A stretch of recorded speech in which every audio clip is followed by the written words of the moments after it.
hello, everyone. My name is Emma Wagamavye. I am absolutely elated to be wearing the hat of moderator today. Thank you so much to Poetry Africa. I think on the outside, I may seem cool and calm, but listen, on the inside, my levels of euphoria are sky high. Now, getting into today's session, Word from the Continent, got me thinking about how poetry has been my passport to travel the world. 99% of my travels outside of South Africa have been all thanks to poetry. I've seen that when you travel, you get to carry your country with you, your country's stories and your culture with you. And also, I believe that your work can also cross borders, and land you in places you may have never been to. So, with that, the purpose of Word from the Continent this very session is to spotlight contemporary African poets and to have a glimpse into their respective communities. Now, these amazing African poets of international caliber are Thompson Emate from Nigeria, Wanga Fosiko Yeah. from Malawi, Deborah Seddon and Thando Fuze, both from South Africa.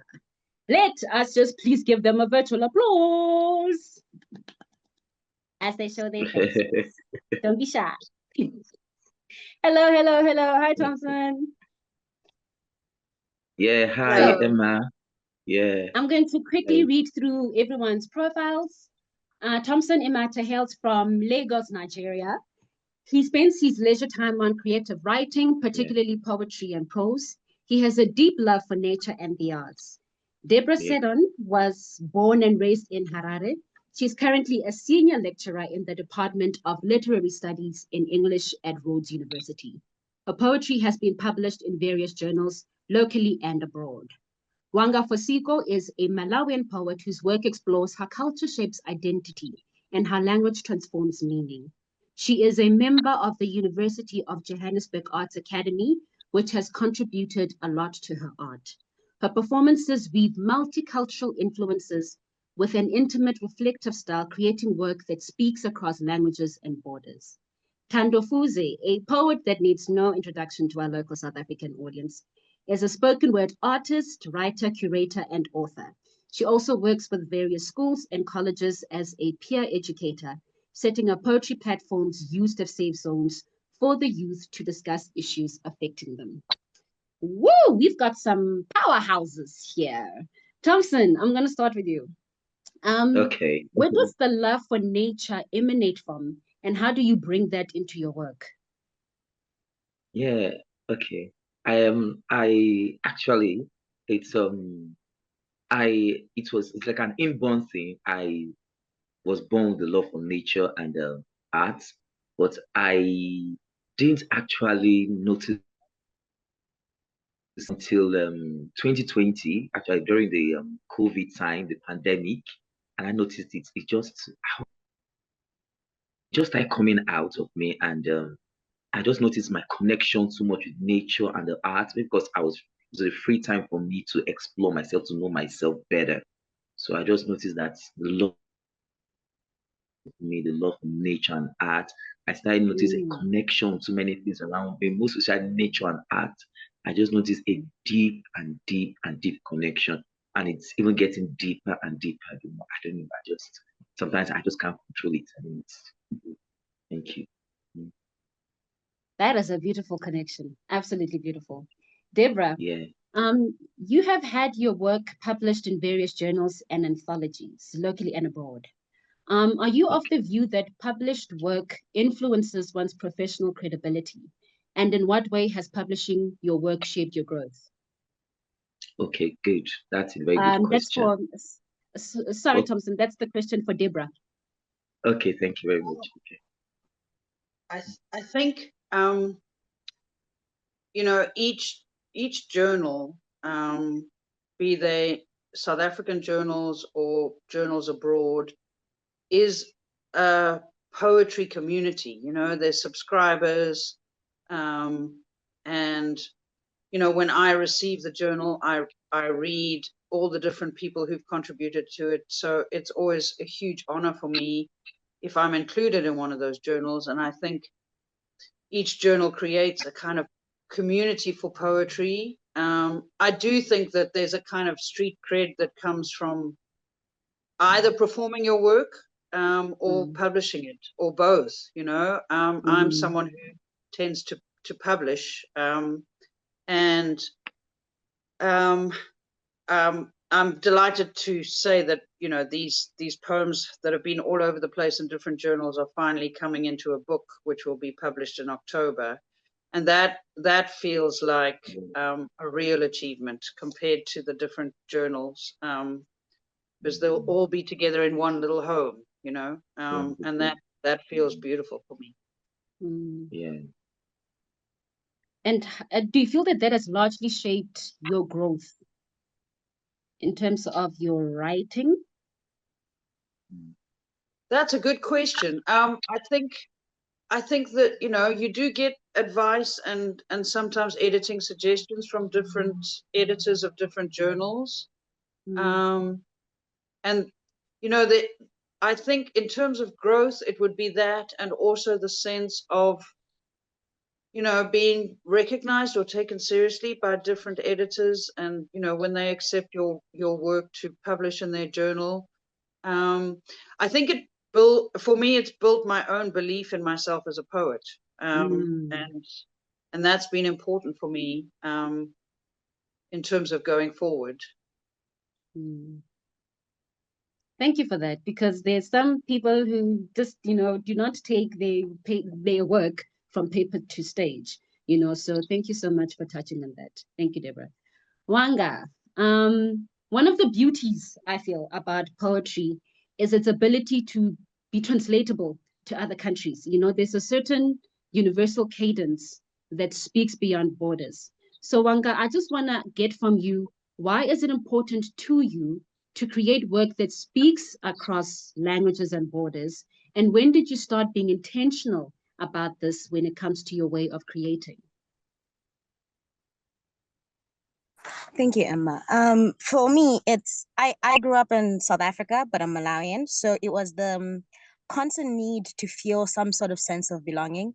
And when I was in one place, I'd feel like I don't belong. And in the other, I'd feel like certain parts of me also don't belong. So the more I spent time in between the two countries, the more I realized that to belong is laced in words. Like, as you write as an artist, there's so many things that you do that help you find belonging. So I became more intentional with it. I think maybe it was like in 2019 when I was in second year of uni, and I just felt like I needed to create my own sense of belonging, because no one can really give that to me. I need to create it for myself. So I used my words, or I found confident words and in poetry to create a sense of belonging for myself. So yeah. Oh, guys, the power That's of words. Like, it gives us, oh, listen, the sense of belonging. Like, you know how you just find your entire purpose and self in words, and people think we're doing this for fun. Listen, there's a lot entailed in these words. Thank you so much, Wanga. Thando, just following on from, you know, what I'm talking about with Wanga about the universality of poetry. You have attended various international poetry festivals. What do you think makes your work, or even South African poetry in general, exportable and well received abroad? I think our stories intersect in some way or the other. It doesn't really matter where you're from, but I think South Africa has such a rich culture, and the diversity of our stories makes for some interesting reading or listening. So I always feel like we have so much to give to the world. I think more than just our stories, South Africans are very talented. I've noticed that we are also talented, and we're able to share our stories in so many different ways. And this is not just with poetry. We've seen it with dance, with music. I think we're just such a rich country in culture and diversity and tradition, and it's important to share those with the world. That is beautiful. And we are taking our stories to the world. I did say that Poetry Africa has gathered African poets of an international caliber, honestly. Now, when I look at, at each of you individually, I actually want to now zoom into when did each of you, how would you describe the poetry scene in your respective countries when you started your poetry journey versus now? And this is to each and every single one of you. And I'll tell you who I'm going to start with. And please do not be shy to mention when you started, because some of you have been on this journey and you are so heavily invested in this art. I think we just need to remind people while we're adding some respect to your names.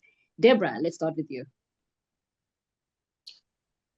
Well, I actually started really early when I was at school in Harare. There was a competition every year called the Eisteddfod, and we were encouraged to send short stories or poetry, and these would be judged, and then, so I was about 11 when I entered a poem in the Harare Eisteddfod, when I was still at junior school. And there was a lot of support for the art in those days. And I think I've always written poetry. But my true poetry journey really began when I was a postgraduate student at Rhodes University in South Africa, and I joined various writing workshops and met poets from the Eastern Cape and other parts of the country. And as Thando was saying, there's so many different voices, there's so many different stories, and hearing all the different stories alongside each other really helped me develop as a poet. So it's the roots of my poetry are definitely in Zimbabwe and Harare. I write a great deal about my life in Zimbabwe and Harare. But I think, my other home is South Africa. A bit like Wanga, I feel, it's a complicated thing when you have lived in different countries. You feel different senses of belonging in different places. Thompson, let's get to you. How would you describe the poetry scene when you started your poetry journey versus now? Okay, how I actually started my poetry 2020 during the game, and it was not easy then. So it was like a long journey getting to get my footing when it comes to the poetry scene. It was trying to, I had to really understand myself better, know myself more. I found out that there was something locked in me that I needed to bring out. So I started. Then I actually met a friend. It was my friend that actually helped me. He was actually in the poetry world before I came in. So I told him about myself, this is who I am, this is what I feel about me. He said, fine, no problem. See, he was actually the one that introduced me to poetry portion. He told me, yeah, there's something locked up in you. When I spoke with him, I told him about poetry portion, he told me about writing poems, submitting to different journals, magazines, stuff like that. So I feel poetry portion was the first place I actually submitted the poem there, and I was surprised. Wow, it was accepted, published. That's how my journey began there, and kept on moving and moving. But now I see myself. Then I noticed I couldn't handle rejections then, a lot of rejections. Some magazine journals, they accept my poems. I felt bad. I felt that I almost gave up. I felt poetry wasn't my thing. A lot of rejections. I felt it was not my thing. But the more I decided not to write poems, the the more the urge comes, understand, I tell someone that at times it just comes like a rush, like as if like a river, like a rush. At times in the middle of the night, I'm sleeping, so I just wake, I open my eyes and it start coming, inspirations start coming to me like in a rush. I have to write them down or maybe try to text them or try to type them in somewhere and save them. So I feel my journey in poetry has been a good one. Yeah, a lot of experiences, a lot of things to know, a lot of things to learn, giving myself a lot of trying to unveil myself and bring myself out to in my words, in my writings. And the more I go, the more I don't see myself. Normally, I do it with restrictions. I don't want people to know this is who I am. This is my kind of person. Coming from a Christian home, your parents know this is who you are. This is part of you. Stand. I'm trying to not reveal myself, to not people to know who I am, my siblings, that this is the kind of person I am. These are my struggles, these are my battles, these are the things I face. But it's like the more I grow, the employ my poems, I feel I'm not ashamed of who I am. This is who I am. So what stops me from letting you know this is who I am? And the more I unveil myself, the more I give out myself, the better I feel I am. The more ease I have within me, the joy I have in me. Stand. That's what I feel. So the more I go, stand, I unveil myself more. I get to see myself better through my works, my writings. At times I read what I write and say, wow, is this who I am? Do I actually write this? So, and I can handle rejections more. At times, when I get a message from the journal, okay, I would want your poetry at this time. I move on and I go. Like formally, I feel down. I feel I say, okay, this is not what I'm called for. But the more I go in this journey, the more I understand that this is who I am. This is what I'm called for. This is what I'm born to do, and I don't regret doing it. Thank you very much. Beautiful. No regrets about that. Wanga, how would you describe the poetry scene when you started your journey versus now? Um, when I first started out, I think I'm lucky that when I first started out, I was still at UJ, so there were open mics, and the Arts Academy had the poetry class. So the beginning was very smooth, and it was so much fun that it just felt like it was easy. I found a place where I belonged, and I found a place where I could just express my poetry and just go about it. And I first wrote in high school, but then I wasn't writing to share. I was just writing so I could write. But when I got to part of the UJ Arts Academy, it was a lot easier to just share. And now in Malawi has been very accommodating. It's quite small, and I wish it could be bigger. There's not a lot of events going around. There's not a lot of being shared, but it grows every time. Every year, there's always something new. I stations. I have a show called Poetically Correct, and there I get to also comes from everywhere and see so much that it's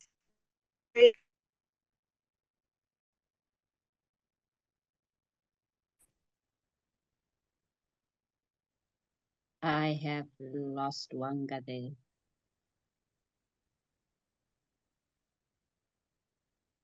I think I'm gonna jump on and just say that, listen, firstly, in terms of can you hear me? okay, there you are. Yes, you're back. Yes, you're back. All right. You can continue.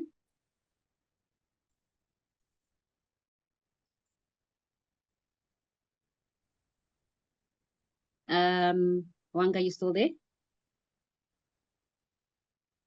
So what I was saying was that I cannot relate to the ease of starting this journey. I found it such a challenge.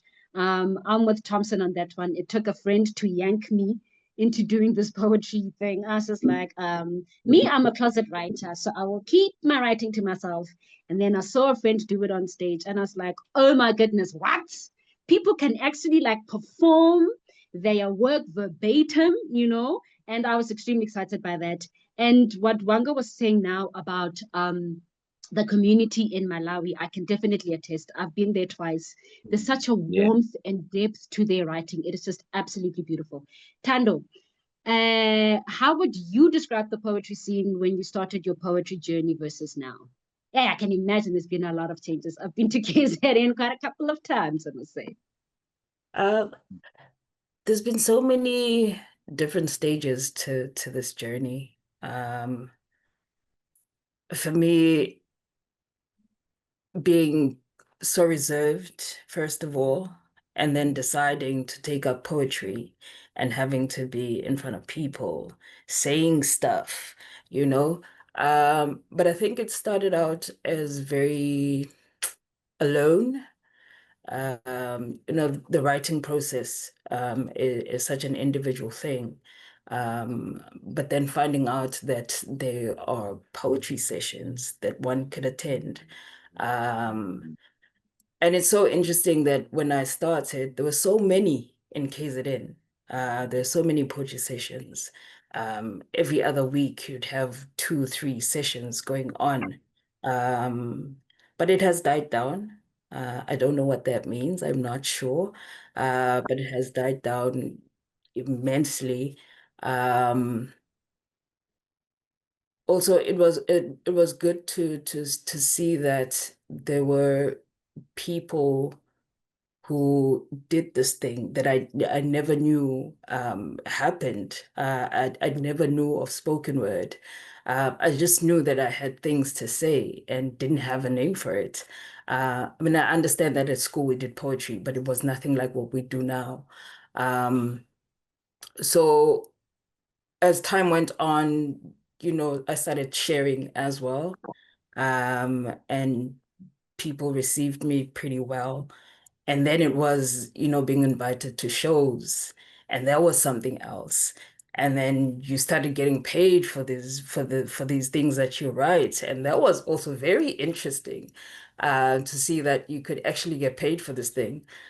And also just traveling and meeting other people and hearing other people's stories, and how we're able to use poetry in so many different ways now. There are adverts and you hear a poem and you're like, wow, this is how far we've come. And how people have fuse their poetry with music, with dance. It's so interesting to see how much we've grown as poets, how we take this thing so seriously now, when before it was just a thing that we did, and people would just, you poets. What do poets do? It's so interesting how much work has been done, the spaces that we've created. I mean, I've also curated spaces, platforms, um, and I mean, the fact that we still have respectable platforms that bring other people. I mean, I'm meeting people for the first time here today that are poets, and you keep meeting these people, and when before it was just a few of us that knew each other. But now you see a person on television, they're doing poetry, and you're like, I actually know this person.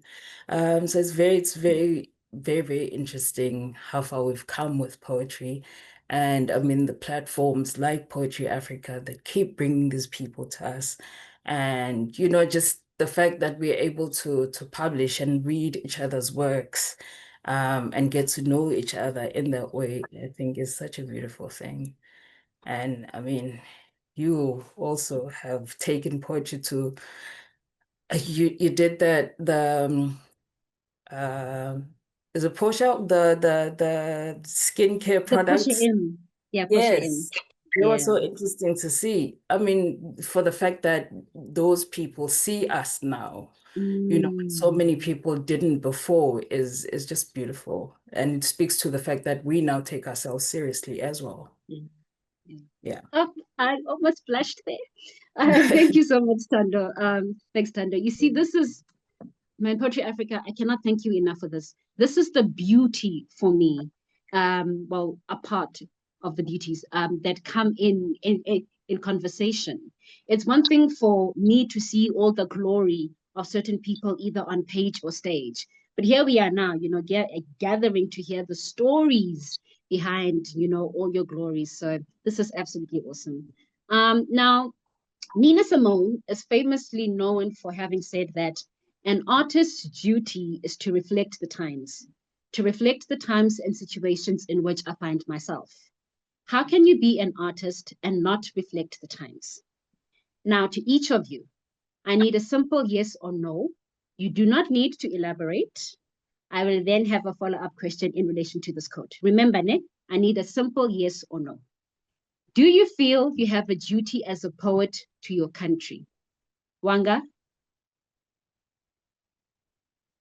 Yes. Yes. Thompson? Yes.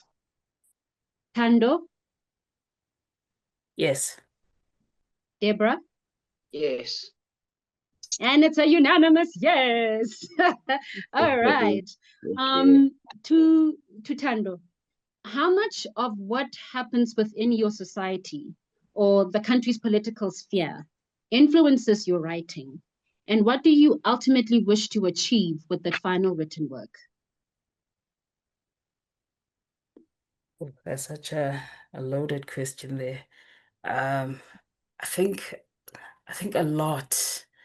I don't think I've even touched on half of the things that I wish I could, mostly because in as much as we've been so desensitized, we're also so sensitive at the same time that sometimes you don't know what is right to say or how you say it, how it will be received. I personally tend to overthink everything. That when writing on a particular thing, I'm like, who is this gonna rub off the wrong way, But I think I've done quite a bit on my own experiences. And I think for me, it's been safer that way, just because I can explain a bit more that this is what I've experienced. You can't tell me about my story. Um, this is a thing happening to me, but in this country. And I know that so many other people have experienced this country in this way. So I think I've done quite a bit, but not nearly enough as well. True, that was loaded. To the other T in the house, Thompson, I'm gonna pose the same question to you. How much within your society and your country's political sphere influences your work, and what do you also want to achieve with that final written work? Yeah, okay. Thank you very much, Emma. Actually, my political scene in my country has affected some of my writings.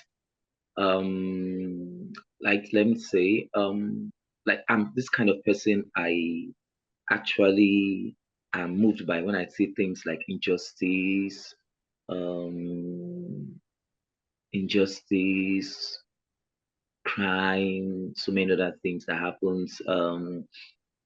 Insurgents. I'm always moved by that. So it has affected my writing in some other way. Like I've written some poems that regards that. Although like there's some places I posted those poems that I've not seen. I've not seen it hasn't come to light. I've not seen it really being published. But I'm also moved by that. Recent I also wrote a poem concerning the insurgencies in my country. I'm moved. Actually, I stay in Lagos, Nigeria. It's not common there, all the injustice like insurgencies, headsmen killings also it's not rampant there, but I hear the news how it happens to other places I've been that have been peaceful. Like actually I've lived in Borno State, Maiduguri, I've lived there. And actually the town I lived in Bama town. It's a very, very peaceful town. I love the place so much. Even now, at times when I sit back, I reflect and reminisce on the peaceful time I had there, the stay I had there. But you coming back, you staying here and hearing news over there that the place is a dead zone, like places like there's places a hostile place that it's no more peaceful like, anymore. It really actually touches me. I don't feel happy about it. I also live in places. I live in Kano State in the north still for a while. Then me not being able to go back there and enjoy the time I spent there anymore. Even some of my relatives that live there have left there, have relocated. I've stayed in Kaduna, I've stayed in Zaria too. I don't know where. So when I hear about all the places that how those places are no longer peaceful, people have left there, have located, gone back to different states, gone back to their states. Those the non-Northerners, they come located back to the states. It really affects me. So it affects my writing. I write about that, about the whole the unrest there. I write about also some of my poems there. Sometimes I don't write directly, I write indirectly talking about places like that. I don't come direct. And I noticed something that my poems that don't talk about those issues directly, I see them being published, but once that hammer, I come out plainly, I come out openly, I talk about it. I'm here to see them published, accepted. So that it grieves my heart. I ask myself, why? Why is it? I want it to be known. I want the world to read about it and see what my country is going through, the unrest in my country. I don't care what it's going to make, if it's going to make me go on exile for it. I don't care. But as long as the world sees it, that's all I want to. But I'm surprised that those such poems, when I come direct, they don't get published yet. But that doesn't mean I've given up concerning it. I haven't given up. I'm still going to keep on writing and publishing and writing about it, even though it's been published or not. I will archive it for my own self, and very soon I'm trying to have publish my own book, so I will put it in there. Yeah. So thank you very much. Our stories will be told. And just with regards to the question that that you have been asking yourself as to why certain work is published or not, have you ever received any reasons why some of your work would be published and some wouldn't? Okay. No, actually, yeah, I was talking to a friend. I said, I have an issue. He said, what's the problem? Because he's also a writer. He said, what's the problem? I said, my works are more accepted by um non-African magazines and journals compared to African. I said, I have a problem breaking through the African scene. I told him I have an issue. Yeah, I said more of my work accepted by journals are non-African journals. I said, that's what's going on. Several times I've written to some African journals and they don't get published. I said, what's going on? Why have more of my work appreciated and accepted outside the shores of my continent? I don't know. So he said, I was looking at it, he was also surprised. He said, maybe you're not writing the way they want you to write, accept writing the way they want you to write. I don't, because I'm this kind of, I write rhymes. I love rhymes, the rhyme scheme. Yeah, I said maybe because I said, or is it because African as a magazine as a journals don't accept rhyme, you writing the rhyme scheme? He said, no, I don't think so. Then I said, poetry portion, don't you write rhyme and accept you? Yeah, but more of my work is more accepted, but and I want to say a big thank you to poetry portion. More of my work has been accepted by poetry portion, then maybe there's a writer, Space African magazines, they accepted a lot of, even though recent, one of my poems was an editor choice, which I was very, very glad.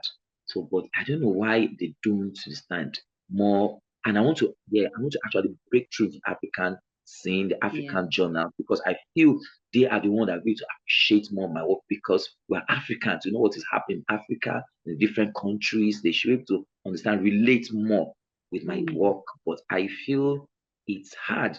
They don't, more of the African magazines don't relate with my work. Just few of them. But non-African journals, I will say a lot. I received, although I've rejected, I've received a lot of rejection from them, but more of my work is accepted by the non-African magazines and journals. So I don't know. I don't know what's actually. I'm still thinking about it. I was going up, but I'm not giving up yet. Yeah, I know. Very soon there are some I have in mind. I don't know if I can talk about it now. I have some African magazines in mind that I'm not giving up yet. I say you must accept my work. I must break through, and yeah. So thank you very much. I love that spirit. Like, I'm not giving up. I'm still gonna go. Thank you, Tom. Thank you so much, Thompson. I love that so much. Okay. I'm just like bubbling with so many themes coming out of the discussion. I'm like, the rejections that come, and then us not accepting our own work. But hey, listen, do please, to the rest of the audience watching this, I know that people know Poetry Africa and the workshops that, well, the online discussions that are going to be happening, and I cannot wait for this other one. That is on journaling and publishing works. So look out for that one. That is going to be very interesting for me. Okay, so nonetheless, Deborah, speaking of the times that we are living in very interesting times, particularly with the advancement of AI. Well, I'm of the view that there are forces that want AI to be a foundational part of how we work, of how we create and interact.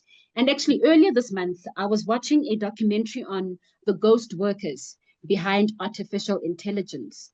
And the Australian journalist found that Kenyans were some of the workers who were the human faces behind AI. And one of them dubbed AI as as African intelligence, not artificial intelligence, African intelligence. So, Deborah, my question to you is, how do you think we should be engaging with generative AI? Or how do you see the role of AI in the work and delivery of poetry for us as Africans? Wow, that's an interesting question. I am actually quite deeply worried about the influence of AI.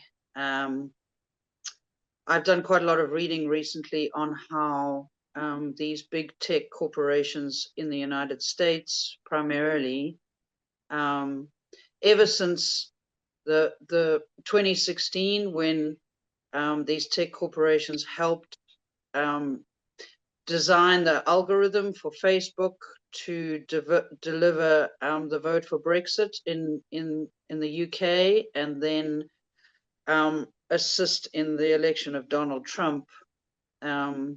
The algorithms have been manipulated, and the woman who broke that story in 2016 and exposed Cambridge Analyticals, which was the company behind all of that, she's now been saying recently that these tech corporations and the control that they have over our social media means that we might actually be moving away from democracy completely, because these tech organizations will actually be organizing what we read, what we think, how we engage with one another, especially online.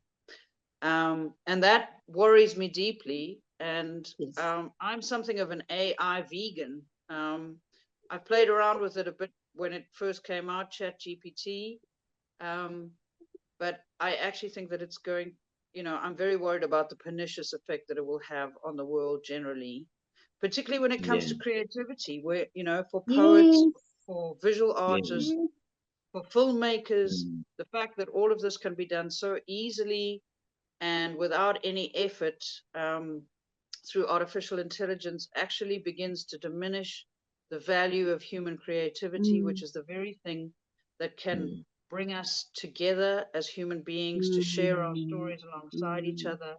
So if you have very powerful tech companies taking that over for their own agendas, then the voices of poets from all over the world, already poetry is a hard sell. It's difficult to sell poetry journals, poetry books.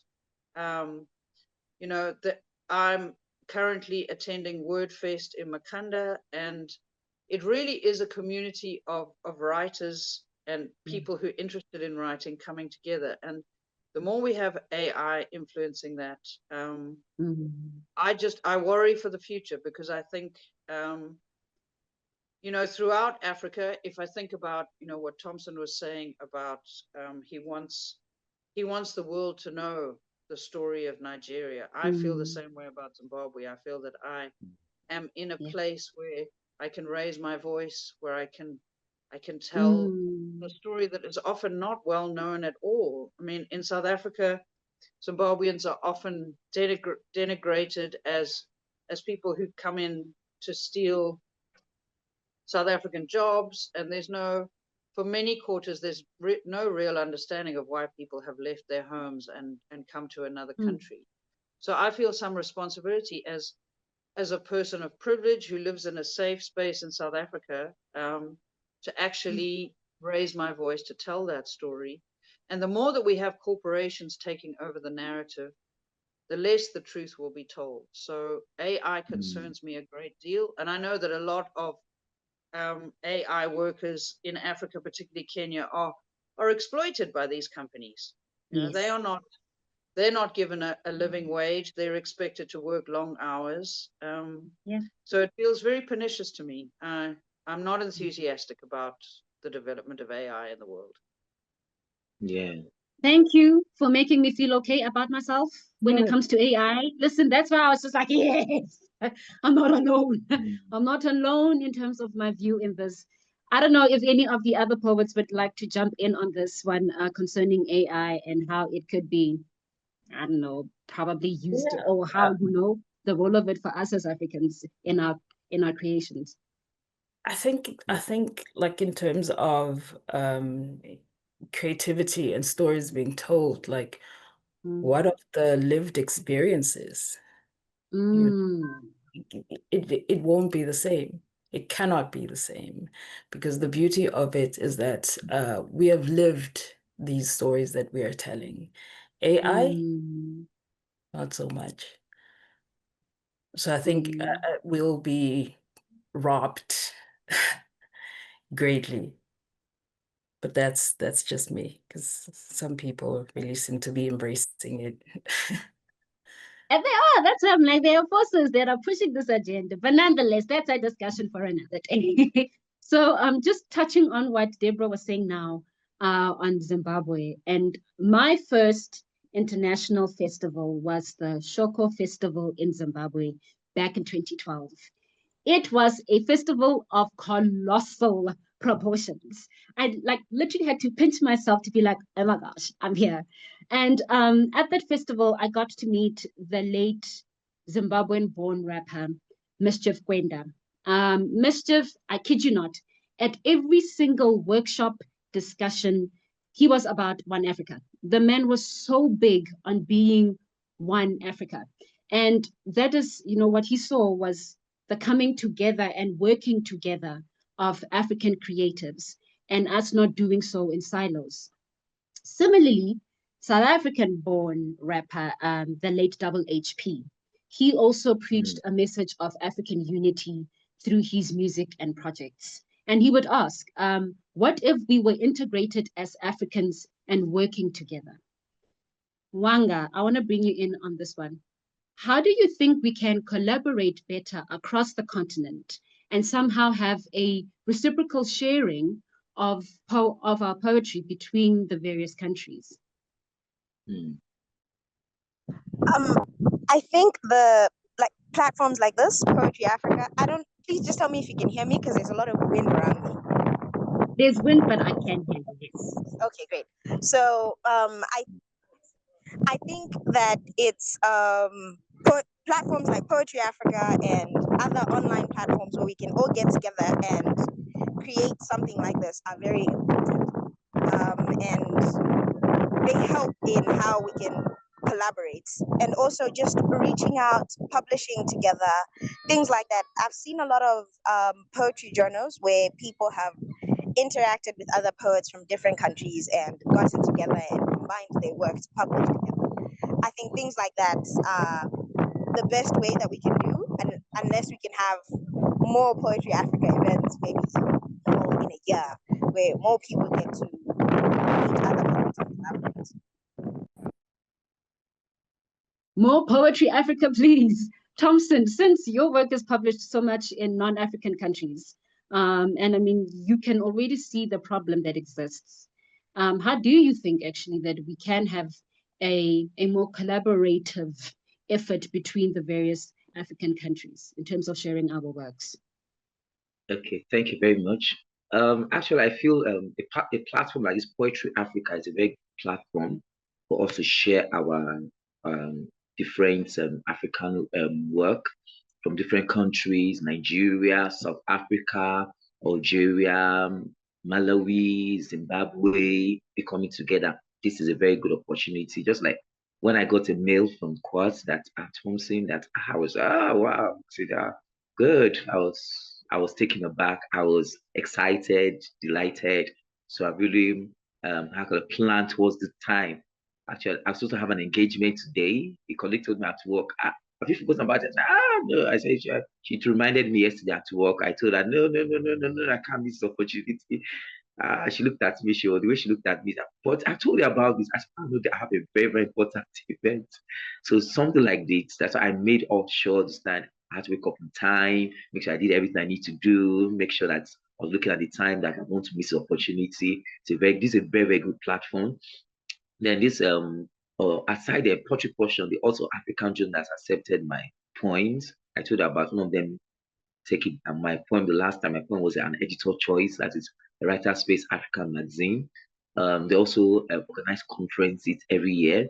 They have a conference for this year. It's going to take place at one of these countries in the southern part of Africa. If I remember in my school, I would mention Lesotho.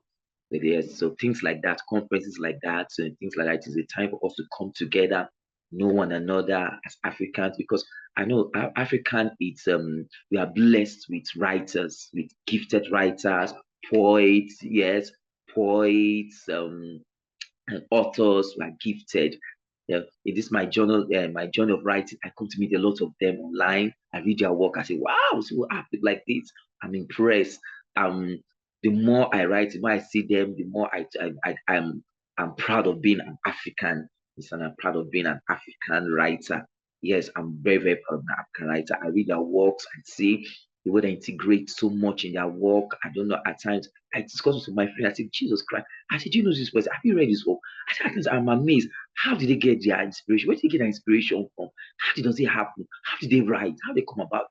So I want an approach. I want an occasion, an event that we can all come together, understand. You see those people, you share minds with them, you get to know how they write, how they get their inspiration, you share yours with them, we learn from each other, I learn from you, I learn from you. So I feel more of events like Poetry Africa, like an event like this, and more platform like conferences, in different parts of the country that will make us come together, know one another, share work together, appreciate ourselves more. I get to learn from you. How do you write? How can I make my work? How can I blow? How can I how will I call it? Make my work shine? How can I make my work more accepted? So we talk and learn from each other. So I feel that's a very, very good platform for us. Understand? For us Africans to come together and appreciate ourselves. And I want also we Africans also appreciate. There's a problem I have also with the African. We don't get to appreciate ourselves more. Yes, there's a kind of a little bit of how can I disunity amongst us, which is really affecting. Man. I feel we should come together. Both of this, why even the Africans in diaspora, I feel there should be a more unity, unity amongst us. Let's come together, stand as one. Let's appreciate ourselves more. Let us see ourselves as one big family, as one body. I feel that's what's going to help us more as African writers, poets, and writers. Yeah. Thank you very much. Listen, I can't add anything to that. I am in absolute agreement with you.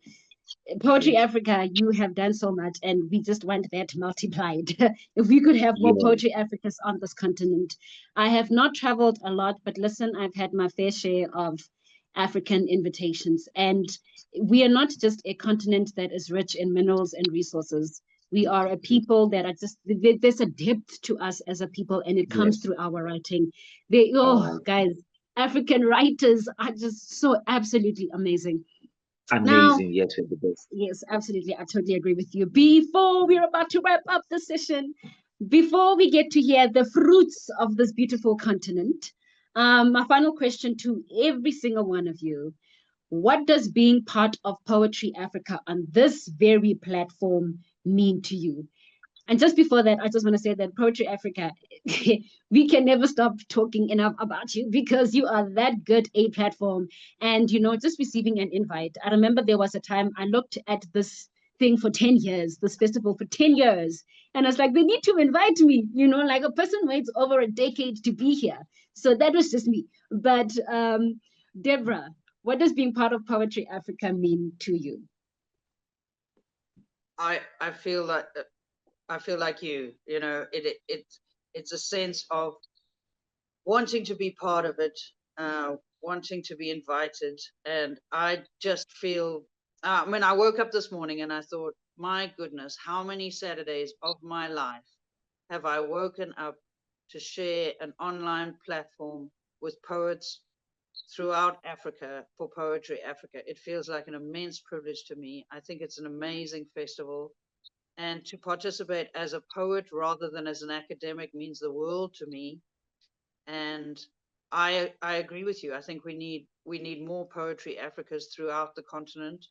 We need more sharing and collaborations. And I think to strengthen the connections between artists, because artists tell the truth about their different societies. So I'm incredibly happy to be here with you all this morning. It is a real joy in my life.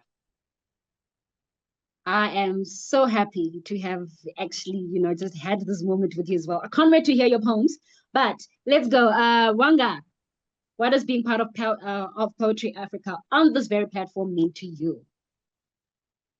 I think I share the same sentiment with the both of you that to be part of Poetry Africa is such a big thing for me. It's very exciting to just know that you're in the same place with other poets. I mean, and with a lot of festivals you get to attend, there's musicians, and as poets, you tend to just like feel like you're at the back or you're the afterthought performer. But to be at a festival where it's poets just sharing poetry and being able to interact with each one of you. I remember the first time I heard one of Thando's poems, I was completely blown away. And then to know you as well, Emma, I know your work, and it's like to be able to share a space where you guys are there and share poetry with you is just incredible. Thank you so much, Wanga. Thompson? Yeah, I'm so happy, I'm delighted. And I told you the other time I had to understand I had an engagement today. I had to shelve it. Just this is I said this is important to me. This is primary for me. That's actually secondary. Can come some other time. I can call up with my friend and say, sorry, I couldn't. And then my friend should to understand. This is very, very primary to me. Because point it's like it's a part of me, it's like my life. It's part of me, it's like a life to me. So this sharing this time, this session, it's very, very important to me. So I wish to have more Poetry Africa in different parts of the country. Just like what Deborah said, collaboration. I would love to have a lot of collaboration with some other poets. Yes, collaboration with other poets. Getting to know you, get to know quotes, getting to know it's a privilege, and it's an honor that I really appreciate so much. I really appreciate so much. And the collaboration again, I'm still talking about it. I want to enjoy different Nigerian poets, African poets, Nigerian, South African, different parts of the country will come and collaborate. There was a time in Poetry Portion there. At times I read their poets. I follow Poetry Portion a lot online. So there are daily prompts and I follow it. Yeah. So there's one from Quartz. I don't know. I didn't realize Quartz was actually the editor of Poetry Portion. Sorry, Quartz, for that. I'm very sorry for that. And when he was the editor of Poetry Portion, I saw like two verses of poem from Quartz that is asking us to collaborate to write our own additional to it. I wrote it down. Was it 2 days ago? I read it. I said, my goodness, the poem was so full of. I love the imagery, a lot of the how I call it, the message is passing across situations where African poets, like in such situation like Poetry Africa, can come together and collaborate. Emma, you bring your part of your work, I bring mine, we fuse it together. Then Deborah brings part of hers, then Wanga brings hers, they fuse it together and understand. So I love situation or event opportunities like that. And I want to also say thank you, Poetry Africa, for this opportunity, for giving me this platform to air out my mind, to talk about myself to the world. Thank you very much. Thank you so much, Thompson. Africa, there is power in our unity. We should probably have an African Union for poetry, like honestly. Thando. Yes, Wanga just warmed my heart there. Thank you, Wanga. My first time on Poetry Africa was 2015. And I felt like I wasn't ready then. And every time they call me, I'm like, I don't think I'm ready. I don't think I'm ready. But it also just makes me feel like, they see something, and as Mandi Vundla would say, we are doing words right. It must be it, and no other thing, It's a great privilege. I know many other poets who wish to be on this platform, and to have the pleasure of being here is such an honor. It's such an honor. Thank you so much, Thando. It was Poetry Africa that made me realize that I am of international caliber. Having traveled, but still I did not put that to my name. Yeah, So these African poets of an international caliber will be sharing with us their works. We've heard your stories. I just think it is only fair that we get to hear the works from the continent. Wanga, could I'll kindly ask you to please open this up for us with your poem. Thank you, Emma. I'm going to share a poem that I just recently wrote. It's called Loud Silence. I thrive in leaving things unsaid. Give me a second. There's something happening with my network. Let me just restart. I hope you can all hear me. yeah. I thrive in leaving things unsaid. Some words fall back into my throat and find their way into my fears instead of making it out my mouth, which is extremely ironic considering I have so much to say. I say too much of nothing and not enough of everything. It's safer that way. I have learned the power of my tongue. I have sacrificed too much with my words that I am no longer willing to say the heavy things without dressing them in metaphors, covering them in cushions and making sure they are soft as feathers before they caress the ears of those I love. I have learned that when you're the soft one, you relinquish all privileges to be harsh with your emotions. You have to soften every blow, even when the ones that come your way are always as heavy as cement and sink to the bottom of your heart. I know the power of my words. I have fought too many battles just to teach myself to speak from my healing, not my hurt. I will tell you when you hurt me, only after I have analyzed your actions through the lenses of empathy and grace, because that is the same kindness that is extended to me when I deserve it the least. And I am now constantly haunted by the need to pass it on. Just once. I want to scream when I feel hurt. Maybe then my heart will also be treated with caution that I might just get hurt too. Thando. Yes. Kindly please give us your word. Okay. Blow the whistle. We have come to watch the final nightfall. All our windows closed. Last call on stargazing for the women still here. Definition. In, at, or to this place or position. Used in a sentence, women have lived here for centuries. A woman is not an alien, not an animal to be hunted, not a doormat or a punching bag, not a labret or a thing to chew carelessly in your mouth. Thing, definition, an object that one need not, cannot, or does not wish to give a specific name to, used in a sentence. A strange thing happened yesterday. When a man wished his conscience clear, he swallowed her name first before turning her into a patch of soil. Soil, definition, the territory of a particular nation.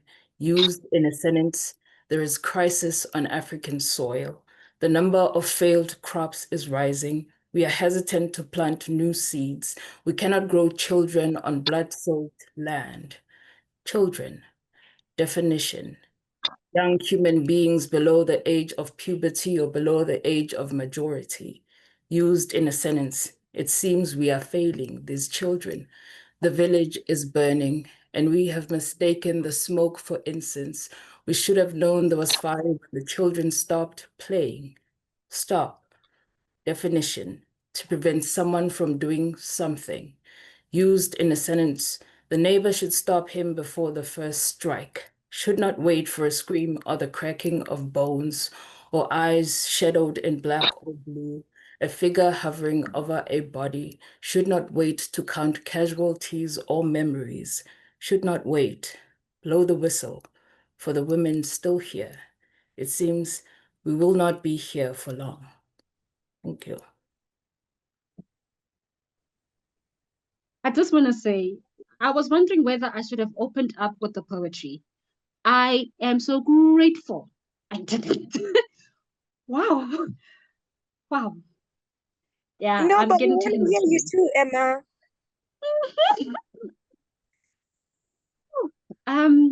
Yeah, you will get to hear you'll get to hear from me. Thompson, please come in. Phew.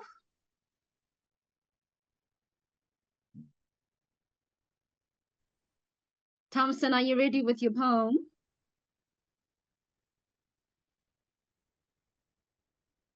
If Thompson is not ready, Deborah, could you please give Okay, us? Oh, okay, you're okay. ready. Awesome. Yeah, I'm Let's go ready. with your Yeah, poem. yeah, I'm ready. Thank you very much. Yeah, I couldn't hear you. Sorry, Emma, I didn't hear you. That's why I didn't say anything. Okay, I have a poem here. It's titled The Lost. The Lost. Okay. Those we lost in the night, gone before the sunrise, summoned by the unseen, taken to the beyond. Those who have been lost to time, worn down by its passage on the porch, basking in the delight. Time stops for them, and the journey to the beyond. Those who have logs is filled with devices and conflicting emotions surge within, leading to a falling that stubbornly persists. Those who have lost to brutality away by insurgent of urgency. They were haunted by torturous trauma. Those who have lost to rebellion, who journeyed into the middle of darkness, sailed into the heart of a turbulent sea, cloaked by the desert of time. Those who have lost to the ill of time, we still bear the wounds. We still treasure the memories as they remain a part of our stories.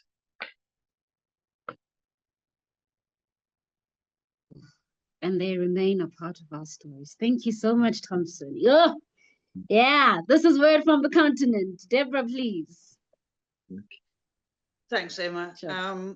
So this is a poem that will appear in my collection Magnitude that's being published at the end of October. And it's called Reggae for Bob. It's inspired by the work of Linton Kwesi Johnson, and it's dedicated to a school friend of mine who I grew up with in Harare. So, Reggae for Bob, after Linton Kwesi Johnson, for Gillian Makura, 1971 to 2015. We're 5 little girls, we're just 16, and all the world seems Eden green, with no shoes, no boys, no rash temptation. We carry Bob Marley, his songs of redemption. They swung from one hand on the radio tape deck as we walked through the grass on a Saturday picnic. Harare City, Botanical Garden, and all the world seems green and Eden. When the rain comes falling, it shines in the sun. When the rain comes falling, it doesn't stop our fun.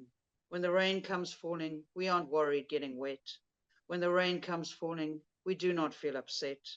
It falls soft, like pollen, like tiny golden leaves. It falls soft, like pollen, like blessing or reprieve. Only now, my youth long gone, I think of that day as formation. Bob Marley and the girls in the golden rain, it needs a mention, it needs attention. For it's part of my brain, it's part of my brain, and I want to live the same, so I'm going to live the same. 5 little black and white girls, we're from Harare. Our hometown now go wrong and scary. We're far from home, we see little good, and I think of that day from our childhood.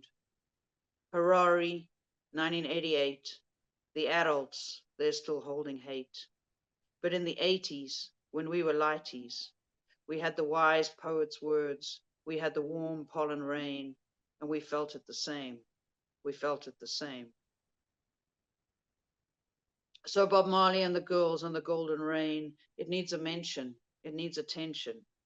For it's part of our brain, it's part of our brain, and we want to live the same, so we're going to live the same. When the rain comes falling, it shines in the sun. When the rain comes falling, it doesn't stop our fun. When the rain comes falling, we aren't worried getting wet. When the rain comes falling, we do not feel upset. It falls soft, like pollen, like tiny golden leaves.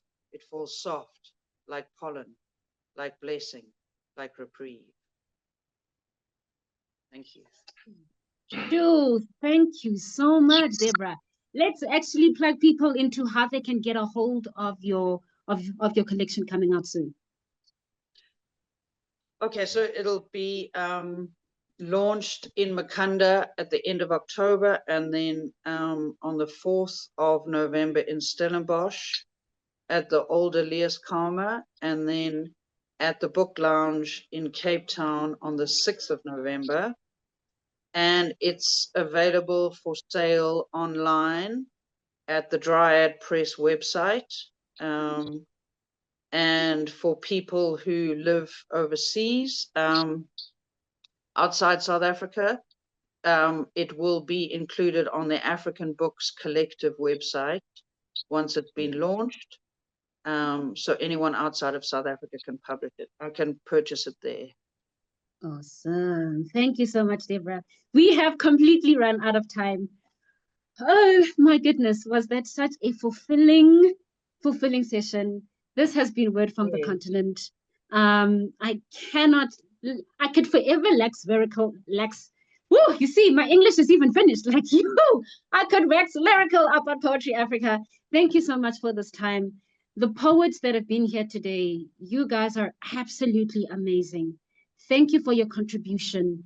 Thank you for your insights. More especially, thank you for the work that you have done and continue to do. Thank you for telling our stories. This journey is not easy, you know, but you have been at it and you are continuing to just go at it, break those walls and everything, and to still make a name for yourselves and for us as Africans, not just on this continent, but to the world. So thank you so much. I was not going to do poetry, but since Wanga has said, me too, I should do something, I will never say no. So I'm going to close us off with this poem. Which poem am I doing, actually? This is so impromptu. Mpitjeng Lefetwa. So Mpitjeng Lefetwa, loosely translated, is call me a spinster, if you please. Marriage is crowned my portion. In it, it is said I shall not want. It makes me to lie down in greener pastured womanhood.